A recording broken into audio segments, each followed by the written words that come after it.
Let's travel back over 3,000 years to the world of Mycenaean Greece, a land of heroes, epic tales, and legendary kings. Imagine the sun rising over rugged hills, casting long shadows across ancient stones that have witnessed the rise and fall of empires. This civilization thrived long before Athens or Rome, and while we picture stone fortresses and warriors, there's another side: gold. Gold that shimmered in the light of torches, hidden in tombs and palaces, waiting to be rediscovered. For the Mycenaeans, gold was more than wealth. It was power, divinity, and a ticket to the afterlife. It adorned the bodies of the mighty and was believed to connect mortals to the gods themselves. Reserved for the elite, gold marked the kings, queens, and warlords who ruled these lands. It was a symbol of status, a sign that you belonged to the ruling class, and a legacy to be remembered for generations. Step into a Mycenaean goldsmith's workshop, the air thick with charcoal, the sound of hammers echoing, and the intense focus of artisans transforming raw metal into breathtaking beauty. Here, skill and creativity merged, and every piece told a story. These weren't just jewelers, they were storytellers and engineers, crafting everything from funeral masks to beads smaller than rice.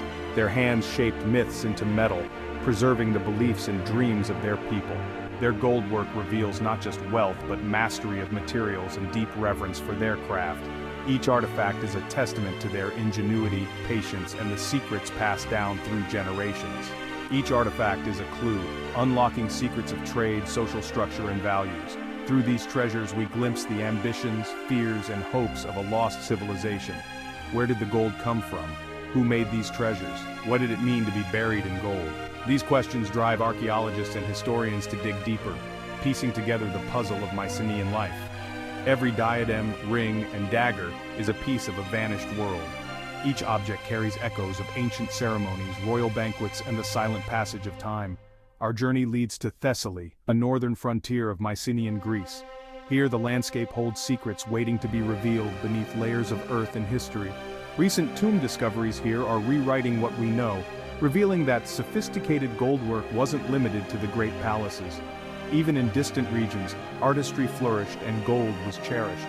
Workshops in Thessaly produced some of the era's most advanced gold artifacts. Their techniques and designs rivaled those of the most famous Mycenaean centers, showing a network of creativity and influence. These finds show that craftsmanship and wealth flourished far beyond the famous centers. So get ready to explore a world where every golden object has a story to tell. We're about to uncover how these ancient masters turned simple metal into immortal legends, shaping the legacy of Mycenaean civilization for millennia to come. The story of Mycenaean gold is just beginning. Let's dig in and discover the wonders that still lie hidden beneath the surface. Mycenaean artisans were true masters of efficiency. Gold was rare, imported from distant lands, and considered incredibly precious in their society. They developed ingenious ways to make every single gram of gold count, using techniques that made objects appear solid and heavy, but were actually light and economical beneath the surface. Gold leaf was one clever trick, hammering gold into paper-thin sheets to cover wood, bronze, or even clay, creating the dazzling illusion of solid gold without the cost. Repousse was another, hammering intricate designs from the reverse side to create detailed reliefs on thin surfaces. This technique was perfect for masks, cups, and decorative plaques, making them look far more valuable than they actually were. The famous Mask of Agamemnon? It's not solid gold, but a masterful sheet, carefully shaped and decorated to impress both the living and the dead. These techniques reveal a culture obsessed with appearances. Kings and elites needed to look powerful, not just be powerful, in the eyes of their people and rivals. By maximizing their gold, they projected authority, divine favor, and a sense of unassailable wealth. This wasn't just thrift, it was a deliberate and sophisticated strategy, blending artistry with resourcefulness. Their technical genius supported their social ambitions, ensuring that rulers entered the afterlife as immortal heroes surrounded by symbols of their greatness. Every artifact was a calculated display of wealth, status, and the power of the ruling class. The Mycenaeans truly understood the power of illusion and spectacle. Their goldwork was as much about perception and visual impact as it was about material reality. In their world, looking rich and powerful was almost as important as actually being rich. That's the enduring brilliance behind Mycenaean gold, a legacy of creativity, illusion, and ambition. Mycenaean goldsmiths weren't limited to yellow gold, they were ancient alchemists, mixing metals to create a palette of colors and properties. Their workshops were filled with the shimmer of gold, but also with the subtle hues of their own invention, as they experimented with different combinations to achieve new effects.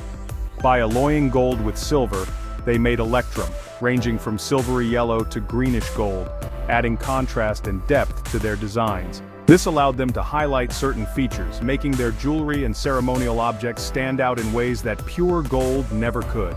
Sometimes they used natural electrum, but often they mixed it intentionally for visual effect. The deliberate choice of alloying metals was a mark of their skill and creativity, showing a deep understanding of both art and science. Copper was another ingredient, producing red or rose gold, harder, more durable, and perfect for objects needing strength or a unique look. This innovation meant their creations could be both beautiful and practical, lasting for generations. Imagine a dagger hilt inlaid with stripes of yellow gold, pale electrum, and red gold, a breathtaking display of technical control. Each stripe was carefully planned, each color chosen to create a harmonious and striking pattern. These alloys weren't just decorative, they required precise knowledge of melting points and metallurgy. The goldsmiths had to control their fires and tools with expert hands, ensuring each alloy was just right for its intended use. The Mycenaeans painted with metal, elevating their craft to an art form. Their ability to manipulate color and texture in metal was unmatched in the ancient world. Their technical knowledge was passed down through generations, refined by observation and experimentation.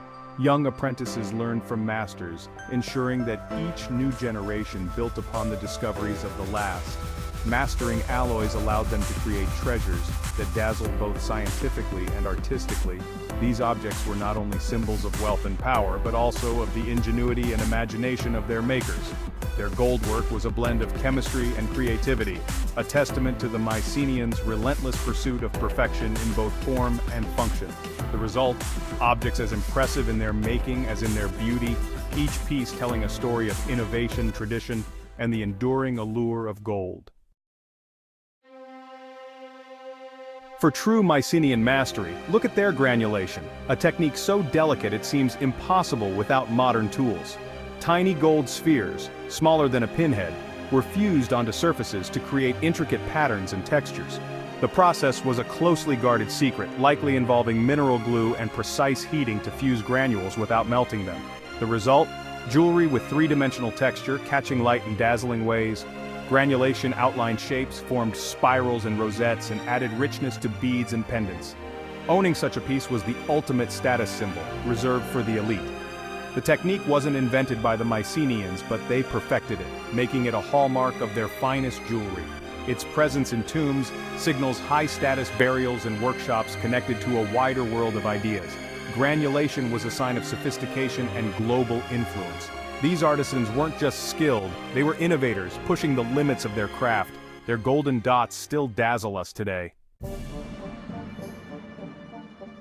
Cloisonné was the Mycenaean way of painting with color, using gold wires to create tiny compartments, then filling them with stones or glass. Each compartment was a miniature canvas, inlaid with lapis lazuli, carnelian, or brilliant blue glass paste. The most famous examples are inlaid daggers from Mycenae, depicting lions, warriors, and nature scenes in vibrant mosaics. These weren't just weapons, they were narrative artworks, telling stories of power and distant lands. Cloisonné in Thessaly's tombs, though less grand, shows the same skill and access to exotic materials. Beads, pendants, and ornaments reveal a shared elite culture across regions. This technique combined precious metal, rare stones, and immense labor into dazzling luxury. Cloisonné was the height of Mycenaean artistry. It marked the wearer as part of an exclusive, interconnected world. Every piece was a statement of status and sophistication. Mycenaean tombs were time capsules packed with gold treasures for the afterlife. Recent finds in Thessaly reveal staggering quantities and quality: jewelry, weapons, and vessels, each with purpose and meaning. Necklaces, pendants, rings, and diadems marked elite women. Gold-decorated weapons and armor signaled powerful warriors. These items weren't for daily use. They were ceremonial, designed to display authority and ensure status in eternity. Gold in the tomb was a final statement of identity and importance. The Mycenaeans believed the afterlife continued their earthly existence, so they arrived equipped for respect and remembrance. For us, these treasures are a window into their beliefs, social structure, and artistry. Thessaly's tombs show a people who face death wrapped in immortality. Their gold work is a testament to their enduring legacy. When gold hoards are found in Thessaly, a big question arises: local masterpieces or southern imports? Many artifacts share Mycenaean style but have unique regional quirks, suggesting local workshops with distinct traditions. The sheer volume of gold points to local production for regional elites. Yet, the Mycenaean world was interconnected. Major palaces set trends and exported luxury goods. The most complex pieces were likely imported while everyday luxury was made locally. This mix reveals a dynamic economy blending local identity with pan-Mycenaean culture. Thessaly's gold tells a story of both independence and connection. Thessaly's gold is part of a vast web linking it to the Mycenaean world. Shared motifs, octopus, nautilus, papyrus, show a common artistic language across the Aegean. These symbols and styles created a unified elite identity, binding distant regions together. Advanced techniques like granulation and cloisonné spread through networks of artisans and apprentices. The presence of exotic materials, gold, silver, lapis, proves Thessaly's place in international trade. Local rulers accessed the same luxuries as southern kings thanks to these connections. Thessaly was no backwater, it was an active player in a globalized Bronze Age economy. Their gold work is proof of a civilization built on exchange and innovation. Mycenaean gold tells us of a civilization of astonishing artistry and innovation. These goldsmiths were more than craftsmen, they were engineers and chemists, pushing the limits of their age. Discoveries in Thessaly reveal that skill and wealth flourished far beyond the famous palaces. Their tombs help us build a richer, more nuanced picture of the Mycenaean world. The legacy of these masters echoes through time. Some techniques survived, and their legends inspired Homer's epics. When we see a Mycenaean ring or rosette, we connect directly to the Age of Heroes. These treasures collapse time, bringing the ancient world to life.